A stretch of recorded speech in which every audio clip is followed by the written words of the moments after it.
Mga kaidol, ito yung nangyari sa akin. Nasabag yung upong. Kasi yung gumagawa ko sa bahay namin, hindi ko napansin yung pako. Kaya nagpaka-check up, nagpako na sa kanya. Kasi sabi daw, kung kailangan pong buhay, gawin nila yung dapat. Sinunog yung pako ng nilagyan ng mantika. Saka mayroong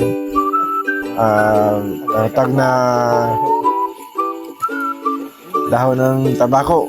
Ayan, napagtripan pa si Miming ko kasi grabe ang aking sakit na tinurok sa akin yung apoy na sa sugat ko. Hindi ko ma-express na ganun kasakit ang naramdaman ko.